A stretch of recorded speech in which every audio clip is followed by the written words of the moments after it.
Halo semuanya, Alur 2D di sini dan di video kali ini kita bahas alur cerita anime Koroshi Ai. Anime Koroshi Ai bercerita tentang seorang pria bernama Ryangha. Dia merupakan seorang pembunuh bayaran yang sangat kuat. Di suatu negara yang melegalkan keberadaan mafia, ada beberapa organisasi mafia yang sedang mengincarnya. Namun, apapun usaha yang mereka lakukan tidak ada hasilnya. Ryangha terlalu sulit untuk ditangkap hingga membuat mereka merasa putus asa. Setidaknya sudah ada 20 organisasi yang sedang mengincarnya. Salah satunya menyewa pemburu hadiah berbakat bernama Shato. Shato ditugaskan untuk menangkapnya dalam kondisi hidup ataupun mati. Namun, semenjak Shato bertemu dengan Ryangha, Ryangha malah selalu mengejarnya untuk mendapatkan perhatiannya. Tampaknya, Ryangha telah jatuh cinta pada pandangan pertama. Dia akan selalu mendekatinya, tidak peduli meskipun Shato punya misi menangkapnya. Sambil mendekati Shato, Ryangha menawarkan kesepakatan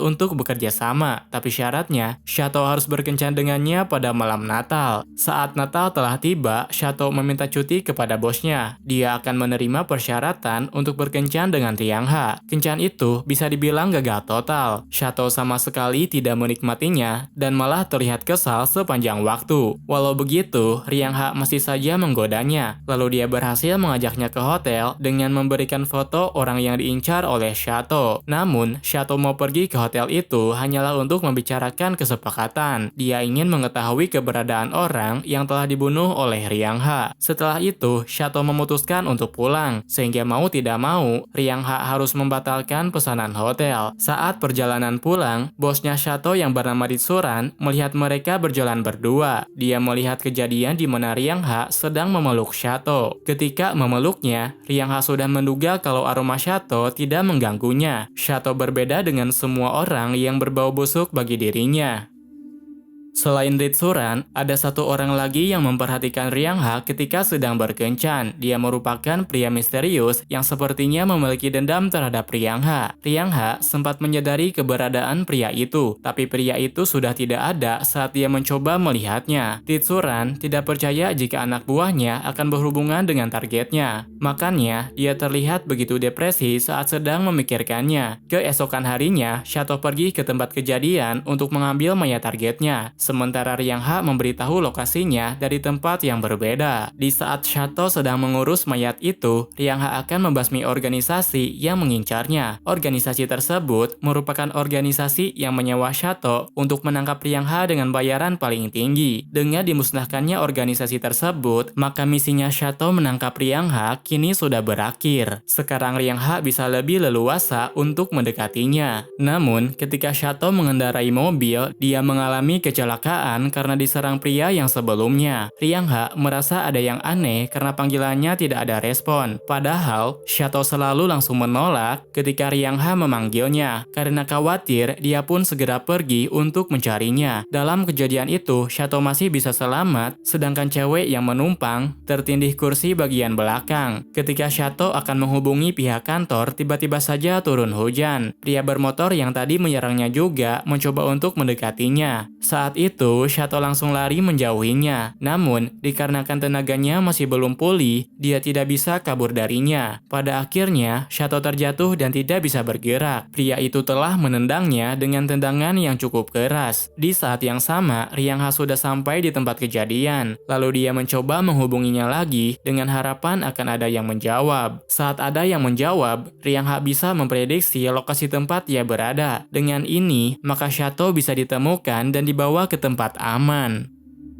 Keesokan harinya, Ryangha membangunkan Shato yang sedang tertidur dengan nyenyak. Nampaknya, Shato bukan tipe orang yang rajin bangun pagi-pagi. Dia terlihat masih sangat ngantuk ketika Ryangha membangunkannya. Ketika Shato sedang mandi, dia ingat kalau dirinya sudah diserang. Kemudian, saat melihat ke arah jendela, dia panik karena Ryangha membawa semua pakaiannya. Tanpa merasa bersalah, Ryangha mengatakan dia telah membawa pakaiannya ke tempat cuci baju. Dia sudah mencuci semuanya, mulai dari jaket hingga daleman. Saat itu, Shato tidak mengenakan apa-apa. Makanya, dia sangat marah kepada Riang Ha yang telah mencuci pakaiannya seenaknya. Sementara Riang Ha tidak mengerti kenapa Shato semarah itu. Setelah beberapa waktu, Shato bisa kembali menghubungi kantornya. Dia akan menceritakan semuanya saat bertemu dengan Ritsuran. Di saat yang sama, Shato minta maaf kepada Riang Ha karena sudah merepotkannya. Lalu dia menyampaikan pesan dari orang yang kemarin telah menyerangnya. Pesan itu membuat Riang Ha teringat kembali dengan masa lalu di mana dia membantai rekan kerjanya sendirian. Riang Ha juga menyadari kalau teman lamanya yang bernama Ho adalah orang yang menyerang Shato. Ritsuran tidak mengerti dengan pemikirannya Shato. Sejak kembali ke kantornya, Shato tidak memberi keterangan dan hanya membungkuk minta maaf saja. Namun, kini Ritsuran telah mengetahui Shato sudah melakukan kontak dengan Riang Ha. Makanya, Ritsuran semakin kebingungan dan tak tahu harus menghadapinya bagaimana. Beberapa saat kemudian, Shato pulang ke apartemennya. Kemudian dia bertemu dengan Riang Ha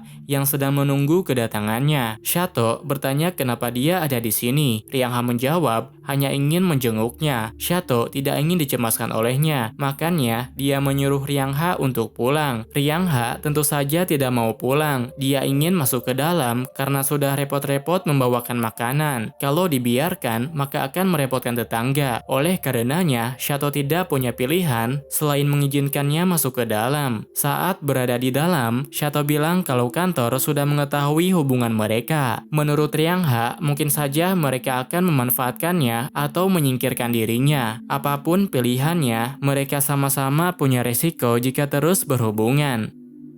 Shato berkunjung ke makam orang tuanya yang telah tiada. Kemudian tak lama setelah itu, ia bertemu dengan Riang Ha yang sedang menunggunya di dalam gereja. Awalnya, Shato tidak akan menemuinya. Namun, berhubung Riang Ha sudah menitipkan pesan kepada suster, Shato merasa tidak enak jika tidak menemuinya. Saat mereka bertemu, Shato menyuruhnya untuk pergi dari sana karena menurutnya, Riang Ha hanya akan merepotkan pihak gereja. Riang Ha sudah menduga Shato akan bilang begitu. Oleh karena itu, dia langsung mengajaknya pergi bersama. Shato tentu saja menolak ajakannya mentah-mentah. Dia langsung pergi dari gereja itu tanpa memperdulikannya. Kemudian, tiba-tiba saja ada sekelompok orang bersenjata mendatangi gereja itu. Mereka bergerak dengan hati-hati untuk melakukan serangan kejutan. Namun, yang dikejutkan malah justru mereka sendiri. Mereka tidak tahu kalau ada orang lain selain Shato di dalam gereja itu. Saat itu, Riang Ha langsung membasmi satu persatu orang yang mengepungnya. Sedangkan Shato pergi ke area pemakaman untuk menyelamatkan suster yang dijadikan sandera. Kenalan lamanya yang bernama Ho merupakan orang yang telah merencanakan penyerangan itu. Dengan menjadikan suster sebagai sandera, Shato terpaksa harus menuruti perkataannya. Ketika Ho sedang lengah, Shato mencoba menyerang dengan stun gun, tapi serangan itu tidak berpengaruh karena ada bagian syaraf Ho yang mati rasa akibat narkoba yang dia pakai. Di lain tempat, Ritsuran mengunjungi rumah orang tua yang mengadopsi Shato untuk mencari tahu informasi tentang masa lalunya. 17 tahun yang lalu, ada sebuah insiden di kota kecil. Dalam insiden itu, ditemukan satu mayat dan juga anak kecil tak dikenal dalam mobil mencurigakan. Anak itu bernama Shato. Dia tidak mau menjawab apa-apa selain namanya saja. Seorang penyidik yang namanya Danward adalah orang yang mendapat tugas untuk menyelidikinya. Keberadaan anak kecil itu menimbulkan dugaan kejahatan berencana, tapi ada hal yang mencurigakan karena tidak ada catatan mengenai nama mereka. Danward yang sudah masa pensiun kemudian memutuskan untuk mengadopsinya. Pada akhirnya, kasus itu ditutup. Mereka tidak mengetahui kebenarannya dan hanya mendapat kartu identitas palsu dengan nama Song Rian Ha.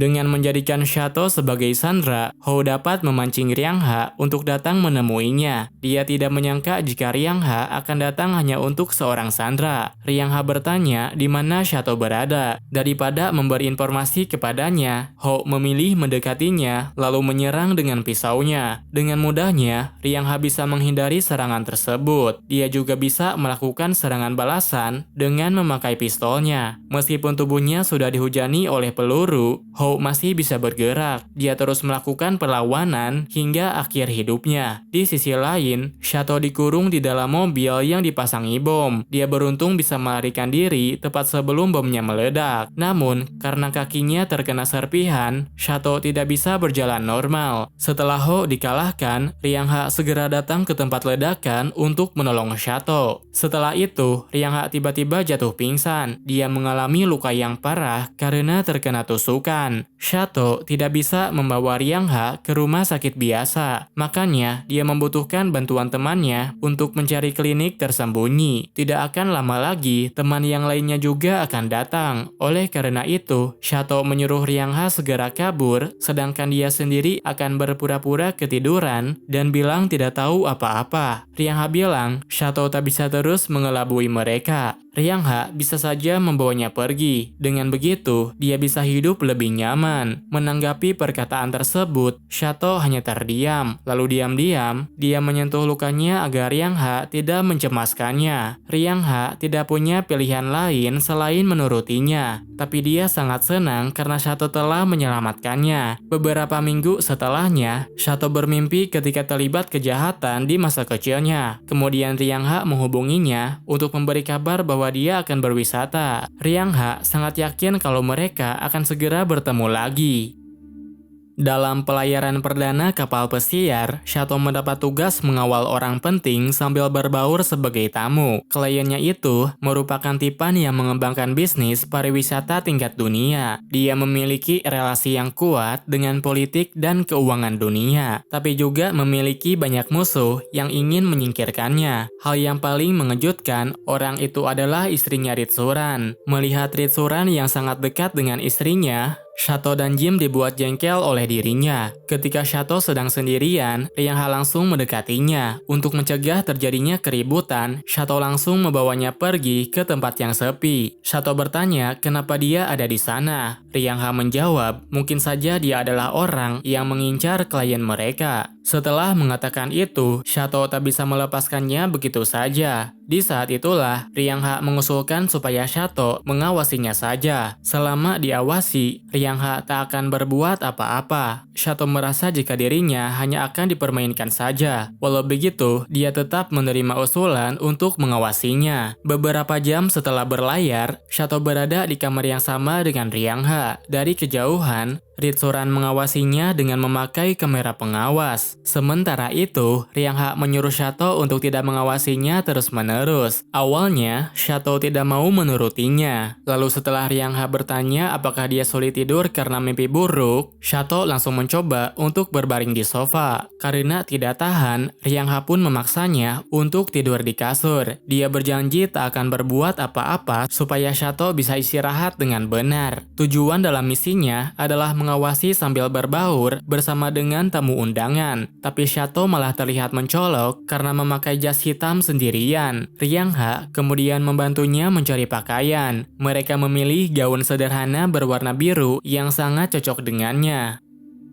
Setelah mengetahui kalau masa lalu Shato dan Riang Ha itu saling berhubungan, Ritsuran memutuskan untuk membongkar identitas mereka. Ketika Ritsuran sedang menunggunya, tiba-tiba ada seseorang yang menusuknya. Hasilnya, Ritsuran mendapatkan luka yang sangat parah tepat di lehernya. Shato mendengar ada yang tidak beres dari alat komunikasinya. Dia juga sudah tidak bisa lagi mendengarkan suara bosnya. Tak lama kemudian, Riang Ha memberi jawaban. Dia juga memberitahu lokasi tempat di mana bosnya berada. Meskipun lukanya cukup parah, Ritsuran masih mempertahankan kesadarannya. Dia memberitahu kepada Shato kalau Riang Ha bukan pelakunya. Sementara itu, Riang Ha sedang mengejar pelakunya, tapi dia tidak berhasil menangkapnya karena pergerakan orang itu terlalu cepat. Ritsuran dibawa dengan helikopter untuk mendapatkan penanganan yang tepat. Sementara Shato yang ditinggal sendirian diancam oleh musuh untuk menjual Riang Ha kepada mereka. Jika tidak, maka keselamatan ibunya akan terancam. Shato menodongkan senjata seakan sedang menuruti musuh. Padahal aslinya, dia tidak ingin melukai Riang Ha. Sedangkan Riang Ha akan selalu memihaknya. Apapun keputusannya, dia tidak akan melawan. Shato sudah tahu kalau hal seperti ini pasti akan terjadi. Tapi entah kenapa, dia tidak bisa menjauh darinya. Riang Ha malah selalu menghantui pikirannya hingga membuatnya muak. Riang Ha kemudian menyuruh Shato untuk mendinginkan kepalanya, sedangkan dia sendiri yang akan mengurus sisanya. Setelah 2 kali menyelamatkannya, Shato percaya Riang Ha bisa mengatasi masalah untuknya, tapi dia berpikir kemampuannya juga pasti memiliki batas. Oleh karena itu, dia tak bisa menerima bantuan nekat sepihak dari dirinya. Shato sudah putus asa dan memutuskan untuk mengakhiri semuanya dengan bunuh diri. Hal ini menjadi masalah bagi Riang Ha. Daripada melihat Shato mati di depan matanya, Riang Ha memilih untuk menghilangkan kesadarannya. Sejak saat itu, suasana di kapal semakin aneh. Mereka ingin tetap melanjutkan perjalanan seolah tidak terjadi apa-apa. Saat masih kecil, Riang Ha membawa anak cewek dengan memakai mobil. Anak cewek itu adalah Shato. Shato tidak berhenti menangis sampai Riang Ha memberi tahu namanya. Riang Ha bilang percaya ataupun tidak dia berada di pihaknya. Dia pasti akan membawanya ke tempat yang aman. Pada masa sekarang, Jinon membuang satu persatu orang yang telah dia bunuh. Sementara Ritsuran yang sedang dirawat sudah pulih dengan sangat cepat. Kabar itu telah sampai pada anak buahnya.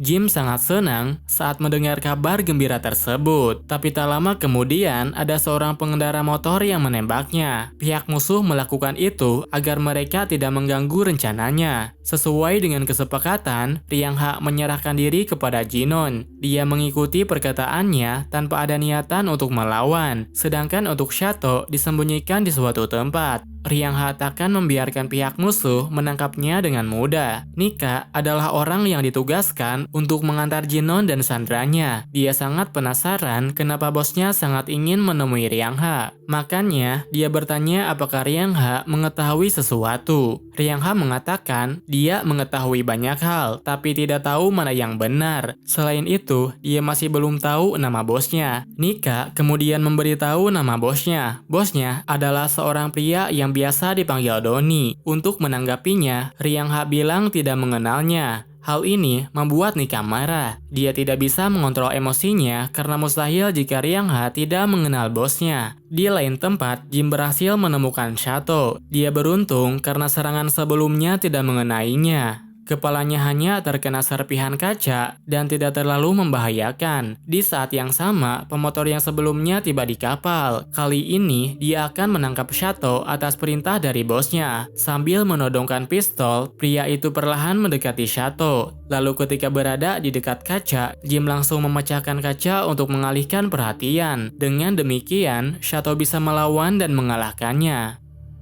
Nika dan Jinon membawa Riang Ha ke ruangannya Doni. Doni kemudian mengucapkan selamat datang dan memperkenalkan dirinya kepada Riang Ha. Dia juga menceritakan perjalanan dalam melatih anak-anak yang sejak awal hidup menderita dan dicap sebagai penjahat. Hal ini merupakan pertemuan pertama mereka, tapi rasanya nama Riang Ha sudah tidak asing bagi dirinya. Kalau tidak salah, nama Son Riang Ha adalah salah satu nama yang telah dia berikan pada seseorang. Karena terlihat seperti orang yang berbeda, Doni beranggapan orang yang ada di hadapannya itu hanyalah si palsu yang asal memakai namanya. Di lain tempat, Shato dan yang lainnya melarikan diri dengan memakai truk kontainer besar. Jim menyadari kalau penyerangan belakangan ini saling berhubungan. Beruntung, mereka tak menyerahkan Sandra kepada polisi. Jika dipertimbangkan betapa kuatnya, mereka pasti sudah menyogok polisi. Jim bertanya apakah Shato akan menyelamatkan Riang Ha. Lalu, dia menjawab mana mungkin, karena selama ini Riang Ha hanya berbuat sesukanya. Walau begitu, Shato sudah merencanakan sesuatu. Dia ingin menyelesaikan semuanya dan memutus hubungan yang dia punya. Di dalam suatu ruangan, Nika ditugaskan mengawasi Riang Ha, sedangkan Riang Ha sedang berusaha untuk melepaskan kunci borgolnya. Sebenarnya, Nika sudah mengetahuinya, tapi dia membiarkannya karena ingin mencoba bertarung melawan Riang Ha. Tak lama setelah itu, borgolnya terbuka. Lalu Riang Ha langsung menyerang Nika. Riang Ha hampir saja mendapatkan senjata lawannya, tapi dia terkena pukulan yang sangat keras tepat di bagian bekas lukanya. Hal ini mengakibatkan bekas lukanya terbuka kembali, sehingga pergerakannya semakin melambat sampai-sampai tak bisa menghindari peluru nyasar. Pada saat bersamaan terjadi keributan di luar. Ternyata Shato menerobos ke tempat itu untuk mencari Riang Ha. Sementara Riang Ha yang sudah tidak berdaya memutuskan untuk menyerah. Melihat mangsanya menyerah, Nika membiarkannya begitu saja. Dia tidak peduli meskipun Riang Ha kabur dari sana. Para penjaga sudah menyudutkan Shato ke suatu sisi. Lalu ketika ada yang menangkapnya, Riang Ha tiba-tiba muncul menolongnya tapi dalam keadaan berlumuran darah.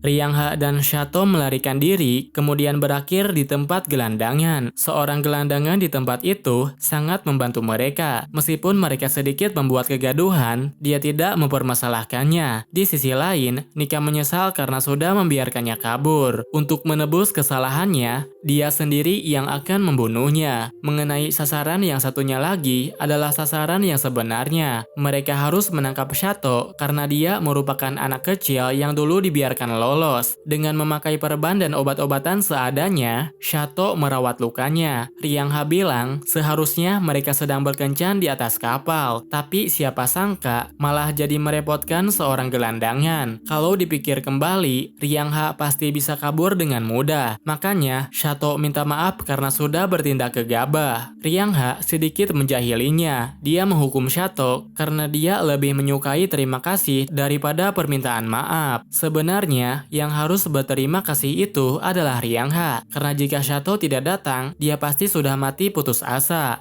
Setelah beberapa hari tinggal di dalam tenda, Riang Ha dan Shato melanjutkan perjalanan ke wilayah perkotaan. Di sana, Riang Ha bisa mendapatkan uang dengan mencuri dompet orang lain. Shato tidak menyangka dia sangat ahli dalam hal itu. Ternyata, saat kecil Riang Ha pernah mencari nafkah dengan cara mencuri. Tidak jauh dari tempat itu ada tempat persembunyiannya. Riang Ha berencana akan tinggal di sana hingga situasinya tenang. Saat mereka berdua jalan bersama, Shato bertanya siapa orang-orang yang mengincarnya. Mereka jelas bukan organisasi biasa, dan karena orang-orang terdekatnya sudah terancam, Shato tak bisa membiarkannya begitu saja. Riang Ha tidak memperbolehkannya terlibat masalah ini lebih jauh lagi. Dia akan melakukan apa saja untuk dirinya, tapi Shato harus menyerah. Riang Ha benar-benar tidak bisa membiarkannya pergi, terutama setelah dia berhasil menemukannya lagi.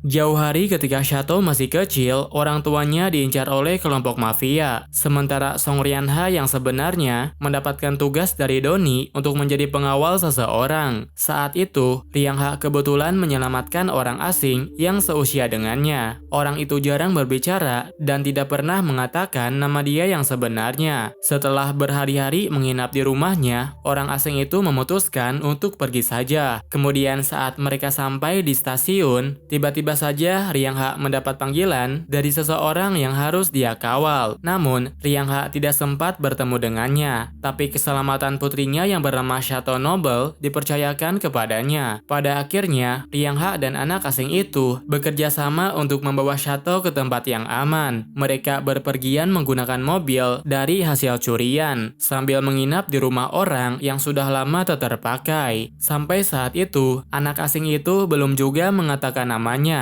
Tapi dia sempat mengaku kepada Shato kalau dirinya adalah Son Riang Ha. Di saat mereka menggunakan rumah kosong, tidak sengaja Riang Ha membocorkan informasi penting. Saat itu, Riang Ha merasa sedang terancam. Dia takut kalau anak asing itu akan membocorkan informasinya. Karena merasa tidak nyaman, anak asing itu pergi meninggalkannya. Dia merasa tidak akan ada gunanya jika terlibat dengan urusan orang lain. Sementara Riang Ha sadar kalau dirinya lah yang telah melibatkan dia dengan masalahnya. Oleh karena itu, dia merasa kesal dan melemparkan pistol miliknya, lalu berlari untuk mengejar anak asing itu. Pada saat yang sama, Shato terbangun sendirian. Karena tak ada siapapun orang di sekitarnya, dia sangat ketakutan. Kemudian, dia mengambil pisau yang tergeletak, lalu bersembunyi di dalam lemari. Riang Ha menyesal karena belum tahu nama anak laki-laki yang bersamanya. Karena orang asing itu sudah pergi, dia kembali ke dalam rumah mencari Shato yang bersembunyi. Tapi naas, dia malah ditembak oleh Shato yang saat itu sangat ketakutan.